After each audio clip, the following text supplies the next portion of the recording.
So there he goes, President Donald Trump just speaking with reporters there on the tarmac at Joint Base Andrews, about to embark on this historical trip to Israel. Seth, I'll bring you back in. And he mentioned how much everybody around the world appears to be cheering for this. How do you think the world is viewing this on a Sunday? Tom, actually, we'll go to you if you want to wrap things up. What more are we learning about his trip? What's going to be happening over the next several hours?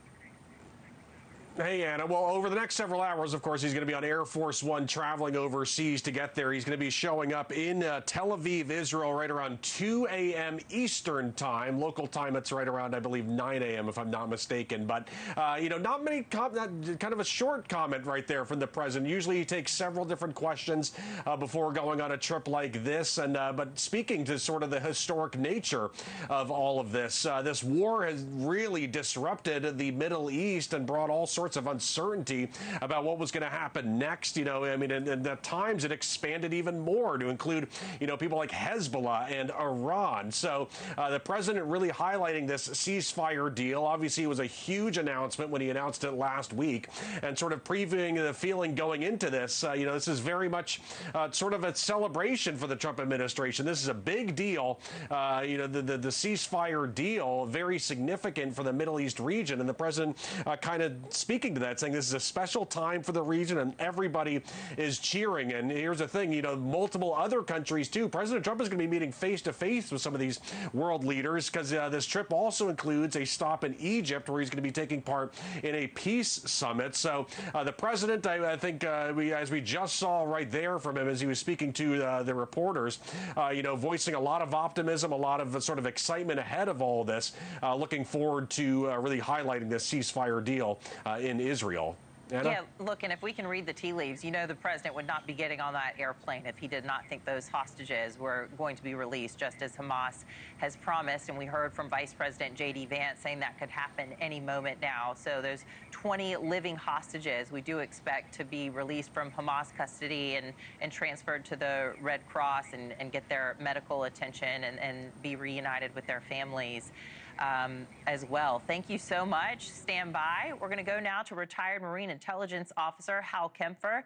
How big of a day is this for the Trump administration and for the world after Israel and Hamas just marked, a 2-year horrible anniversary of the war since October 7th? They crept into year 3, and look where we are now. We've got something that this peace that is upon us that many thought was out of reach. Anna, this is huge. In some ways, I keep going back to '93 and the Oslo Accords, and that's the only thing I can find that really compares, I think, with what we're seeing here. This is, of course, keep in mind, I kind of pull back a little bit. I say, this is just phase 1. This is just getting the hostages released. Obviously, as you pointed out, and certainly as Tom pointed out, President Trump is getting on that plane. Very confident. I'm sure that the briefings he's getting, that everyone is really 99.9% sure that this hostage release and prisoner exchange with the Palestinian prisoners is going to go just as it's been agreed to, and that is on track. He probably, at least the way I'm kind of reading it, he seems pretty confident that they're going to get what they're looking for, more or less, with phase 2. And I imagine at this point, one of the reasons he's going over there and he's going to meet with some of these leaders in the region, not just Bibi Netanyahu, not just the negotiating team itself, but also all these leaders that are flying in. They've got to start setting up the commitments for that peacekeeping force. What's going to come in afterwards? Right now, the IDF, the Israeli Defense Force, has pulled back. It created a security vacuum. Hamas quickly started putting their forces on the street. There is now some fighting between Hamas and some of the armed clans are in there. They want to kind of get this, moved as quickly as possible so that Hamas does not reestablish itself as a dominant governing organization, and that they can disarm them and pull them out of that governance role. Okay, and if our control room could just quickly bring up just for a moment what phase one is all about to remind our viewers. I know we want to keep this this in full for a moment of Air Force One there about to depart with President Trump on board for this historic trip to Israel and then Europe for phase one. But Hal, talk a little bit more about phase one and that the IDF, they've agreed to retreat somewhat for now, but phase two, we know, is going to be stickier, right? Trying to get Hamas to disarm. Look, we're watching as Air Force One is about to be wheels up with President Trump on board. But talk a little bit more about phase two, if you can, Hal. All right. Well, phase one, as you just mentioned, that's the prisoner hostage release, the prisoner release, if you will, the Palestinian prisoners. They're going to be that exchange will take place. That's phase one. The Israeli Defense Forces have already pulled back to what's called that yellow line. They control about 53% of Gaza, but they have pulled out of some key areas, and that's where Hamas has kind of reasserted its control. Phase two, though, is much more difficult. That's where they have to demilitarize and disarm Hamas. That's one where there's not just getting Hamas to agree to that, but agree to the protocols of how that's to be done. And right now, the agreement, or I should say, the 20-point plan, is a little bit vague. It just said, established protocols. Well, there are no established protocols yet for how they'll be disarmed. And within Hamas, they are pushing back hard.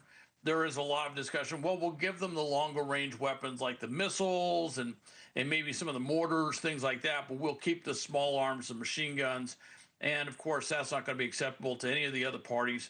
So they're going to have to figure out how they're going to do that. There's talk about maybe a reward system. That's one of the more direct ways. You pay a very large sum of money for a weapon. That could be a way they do it. But then again, who pays for the weapons, and then how do you avoid weapons getting smuggled in so that they can be sold for a premium?